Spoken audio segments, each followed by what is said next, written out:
Hi everyone and welcome to your Sunday Footy Fix, the Crow Show brought to you by Chemist Warehouse. I'm Mark Bickley. And I'm Alana Smith. Of course, we are counting down to the big game against Richmond later today. So what better way to get you going? Coming up in today's show, the critical time when coaching gets personal. Right now you pick up the ball, what do you think your two options are? Well, I can either use my legs and keep running around that arc. Yeah. Or quick turn and come back through the middle. And the ultimate reward for hard work and persistence. But first, when we watch football on television, we rely on the commentators to bring the game to life, to make us feel as though we're there amid all the action and excitement. Channel 7's Basil Zempilas is a familiar voice on Saturday nights, so what's game day look like for him? And then Laird, they wobble it forward. Cameron is in absolutely everything. What a game he's playing, Jake. To prepare for a game of AFL football, it generally depends on if you've seen a lot of that team or not. As a minimum, I'll watch the team's previous game, but if I haven't seen that team much, I might go 2 or 3 games back. If I've done them a bit, then probably a game is enough, sometimes even a half of footy. You rely on the stats man to feed you bits and pieces that you might not be aware of. Going into the game, I like to have one A4 piece of paper with all the things that I think I might need during the game. A bit on both sides, a bit on a few of the players, maybe a clever line or a quirky line, and I find if it's nice and simple, just one page, it works the best for me. Lever in the road, chips the ball short, and the mark's taken by Riley Knight. Eddie, he marks, he plays on for 4. Lock it in, Eddie. AFL football is different to any of the other sports you call, and there's more players on the field. It's a bigger field. They're going all over the place, and they don't have to line up in positions. But, gee, when you get it right, you feel good. And the big moments in football, I think, are as big as anything. I wish I was as good as Bruce McAvaney, who could see something and it seems to stay in there forever. I'm not like that.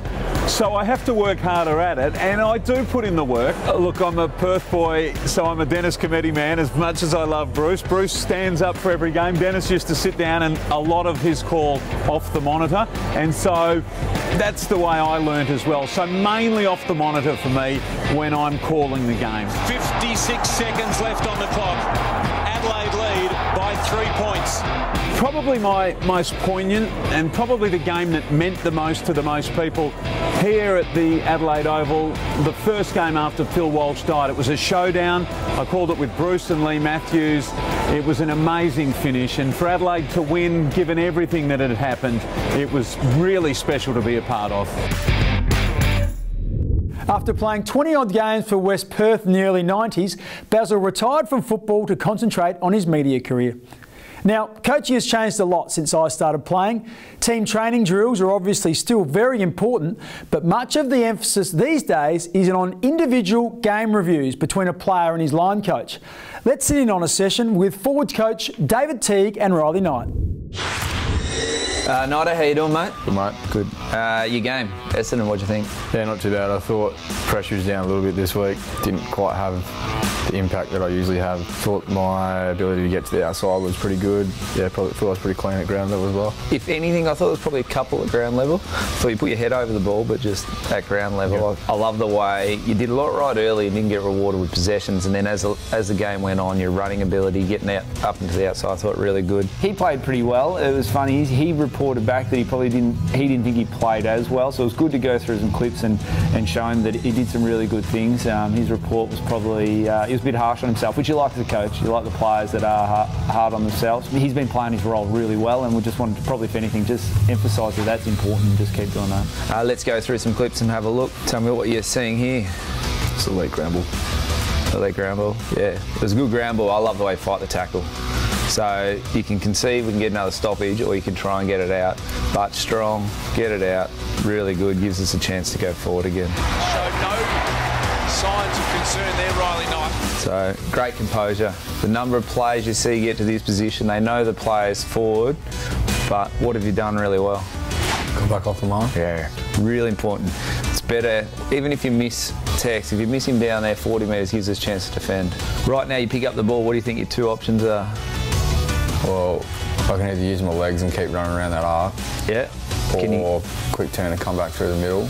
Yep. And if there's nothing on through there, then go long down the line. Yeah, really good. So you've got two options, whether we come back or we come inside. I want you to keep backing yourself, especially late in games, to go at the game here. You've got a left foot, you've worked really hard on it, so keep backing yourself in to take the game on, because when we can go at the game, it gives us a really good chance.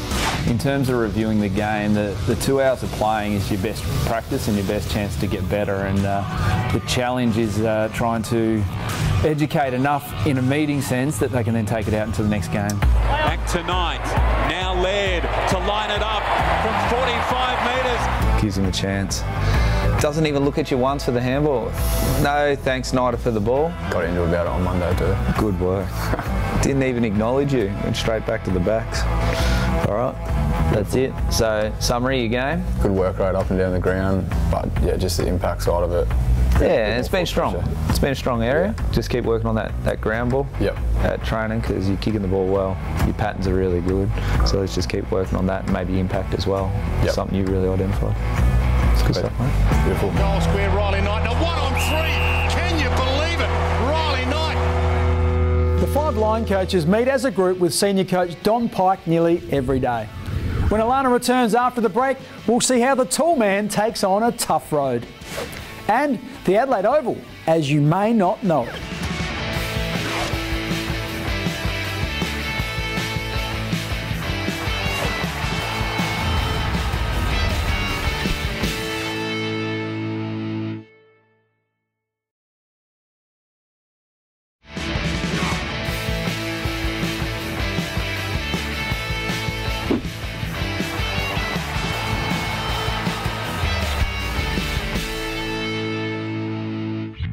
Welcome back.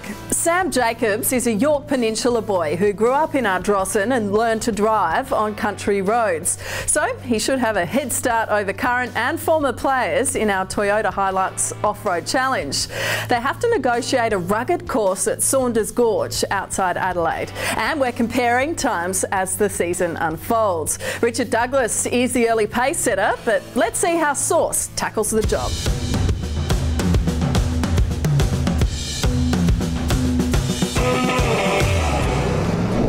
Well, just smooth. I've done a little bit of this before, so it's good fun to get back out of the country and test the Hilux out. It's like doing a 2K. Some people are better runners, some aren't. So this is my strength. I like the bumpy parts in the first half of it. It's good. It's good just riding the accelerator and having a bit of fun there. Felt that. It might just ease down just a little bit. I think Smithers, we know what he's like. He's a pest around the club, and that's the way he operates. So. Yeah, he's the one that, as soon as he hopped in the car, he turns his hat backwards. So I think he sent a message earlier that he's Mr. Smooth. So I don't think it was quite a smooth trip. Calling me, man. 4 years. Hey, what's up, Pop? I'm a cameraman. Around the left here. Show me the money. Sauce is driving. We're doing a Toyota appearance, and tell my wife and kids that I love them. That was half four-wheel drive, half rally drive. It was good fun, mate. Obviously, I've been in a Hilux for a little while, so I know the car's capabilities. Well, the big fella was certainly up to the task, wasn't he? He now shares the lead with Dougie. Well done, Sauce. Now, apart from being a wonderful sporting venue, Adelaide Oval is a significant tourist attraction with 30,000 visitors touring the ground each year, some from as far away as South America. This is the 4th year the Oval has hosted AFL games, but it has a long tradition of staging other major events. Who better to ask about the Oval's history than one of the tour guides?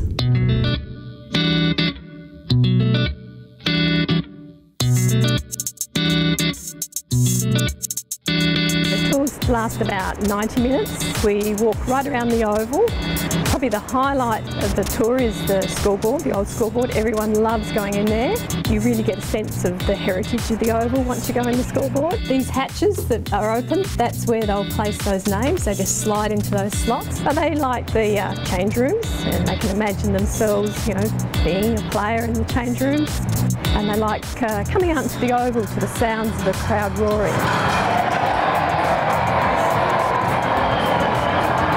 I like the media centres as well, because They have the best view ever. We have people from interstate, overseas, and locals as well. Some locals have never been to the Oval, so it's their first ever visit. As a South Australian, I'm immensely proud of our beautiful Oval, so I'm just so keen to show it off to everybody and boast about its assets. It certainly is a world-class venue. Now, the Crow's kitchen is getting plenty of use as players test their taste buds. Thanks to Thomas Farms, we got Daniel Talia to find out how much Brad Crouch knows about what he eats. Hi guys, we're back here with Thomas Farms Kitchen. Today I'm going to cook up a roasted kingfish, tomato and zucchini noodles. I'm going to be joined by Brad Crouch. We're going to put a blindfold on him. I don't reckon he's got much idea. Thankfully it's pretty easy to cook, so I'll be right, but Brad's going to try and guess it blindfolded and we'll see how it goes.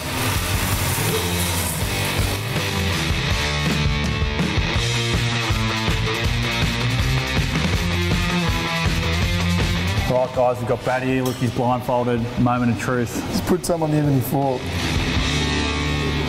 What are you tasting here, mate? That's nice, it's fish. Fish, yep, that's right. you got to name the type of fish. How much fishing in there is Ballarat? No, not a lot. Not a lot. I'll give you a clue, Wayne Carey. What, the duck? Not the duck, no. What else was he called? King? The king? King George. It's roasted kingfish, that's it, you've got it. Yeah, all right. There's a bit in here. Open your mouth up. What do you mean? Open your mouth up. Straight in. I've got no idea. I'll help you out. Zucchini, so zucchini noodles. What about the tomato? You tasted a bit of tomato through there? Yeah, a little bit of that, yeah. I'll unblindfold you. It's got roasted kingfish, which you guessed on about the 10th go. Obviously with some tomato and zucchini noodles. Thanks for joining us, Brad. Thanks for having us. No worries, Thanks for coming in, mate. Cheers. Still to come on The Crow Show, one of football's good stories and the journey from Tigerland to the Crow's Nest.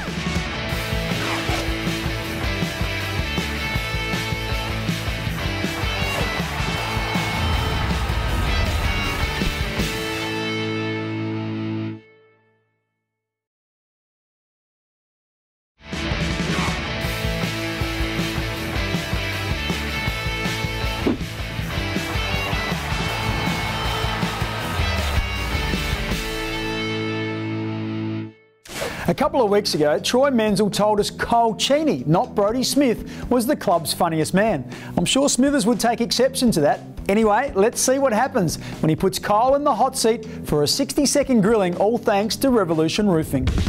Welcome to the Victory Veranda hot seat. This week we've got Kyle Cheney. Welcome, Cheaney. Thanks, Brodie. Thanks for having me. Start off easy. Where were you born? Horsham, Victoria. Yep. And first job growing up?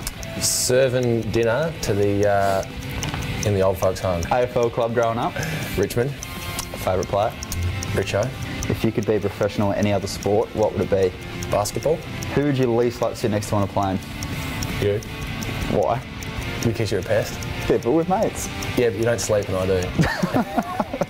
The best and worst part of being a footballer? The best is probably the thrill of running out in front of the crowd, and the worst is probably the sunburn that comes with pre-season. Pets? Yeah, I've got a little French bulldog. Wheezy. Wheezy. Does he have an Instagram? No. Good. Which teammate could you not live with? Atkins or Lever. Due to? Lever wouldn't stop talking about himself, and Rat wouldn't leave you alone. And if you could be anyone else in the world, who would it be? I wouldn't mind being you. I could still be a defender, just not playing anyone. Hey, I'll turn that around. True. Defensive juggernaut. Right. Thanks for joining us, fans. No worries. Thanks, Brodie. Thanks for having me. Football can be a cruel game, with injury and loss of form taking a toll on players' careers. But there are other stories of hard-fought success and overcoming the odds. One of these belongs to Rory Atkins, who was the very last live pick at the 2012 National Draft. After 2 years of hard work in the sandful, Rory earned his AFL call-up towards the end of 2015. Since then, he's barely missed a game, becoming an important cog in the midfield. Atkins again. Able to go. He sees that it's Mummy, and he says, I reckon I've got you covered. This is and he goes. Rory Atkins nearly didn't have an AFL career. As an 18-year-old, he was culled from the AIS program for a poor work ethic. But the Crows saw promise and grabbed him as pick 81, the very last selection. Nervous night, there with all family and friends. Yeah, I was just happy to be read out anywhere, and thankfully Adelaide gave me a crack. The Rat, as he's affectionately known, set about repaying the club's faith, eventually breaking into the senior side in 2015.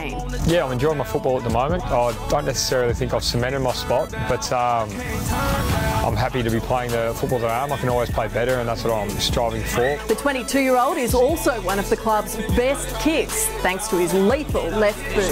Little one back to Atkins. Nice left foot control ball.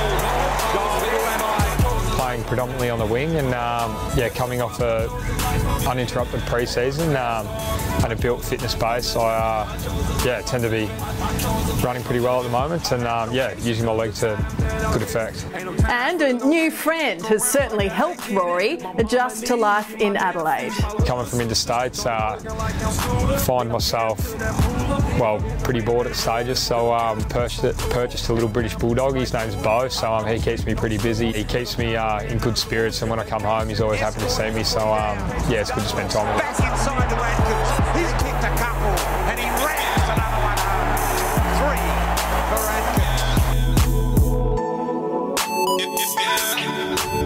Atkins. One of the most important contributors behind the scenes at Westlakes is the physio and rehab coach Duncan Kelloway. He's a veteran of 180 games with Richmond and came to the Crows in 2012 after a long stint as the Geelong physio. Thanks to Flight Centre, we learned that Duncan was able to study while still playing for the Tigers.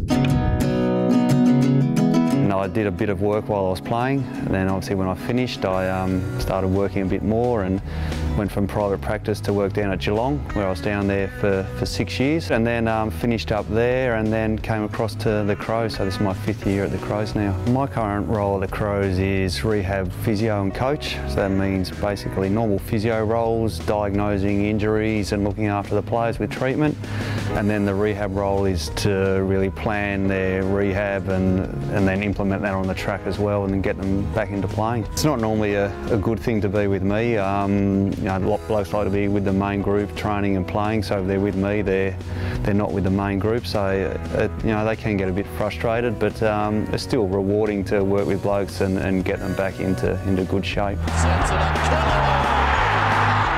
Yeah, it was great fun playing AFL footy, and you know, as a kid I dreamed about doing that. So yeah, it's a while ago now that I played, but yeah, it's something to be proud of, I guess. Probably the highlights of my career were playing in the finals, 2 prelims we played in, and a couple of state games, which was great to play with some of the best players going around. Injuries restricted Kelloway to just 8 games in his final 2 years, so he has plenty of personal experience to pass on to players in rehab. Stay with us, we still have to find our face in the crowd, and we check out some of the highlights from social media.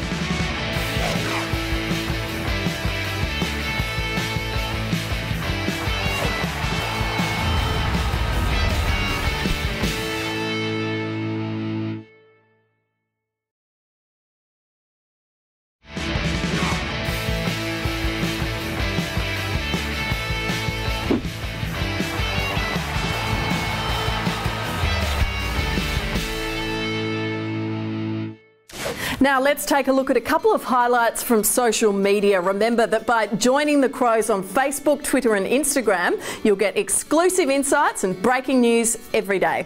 Plenty of excitement around the release of the Crows' new Indigenous Guernsey. They're looking great on the racks at Crow Mania, so make sure you get your hands on one before they all sell out. And ESPN in the States usually focuses on gridiron, basketball, baseball and ice hockey, but thanks to our premiership winning captain, Aaron Phillips, the Crows got a run. Terrific stuff. Okay, now let's turn our attention to the fans and find our Crows face in the crowd winner for this week. Who should it be? Let's settle on you. If you recognise yourself, make sure you contact the club before 5 p.m. next Wednesday. Be ready with some photo ID and a merchandise pack will be yours. Now make sure you join us next week when we catch up with great mates Eddie Betts and North Melbourne's Lindsay Thomas. They've known each other since they were kids. That just about wraps up our show today, brought to you by Chemist Warehouse. Yes, we hope we've put you in the mood for the clash with the Tigers in just over 4 hours' time. Don't forget to catch up on all the latest news on the club website afc.com.au. Thanks for your company, and we look forward to joining you again next Sunday at 11:30 on 7. See you then. Go Crows.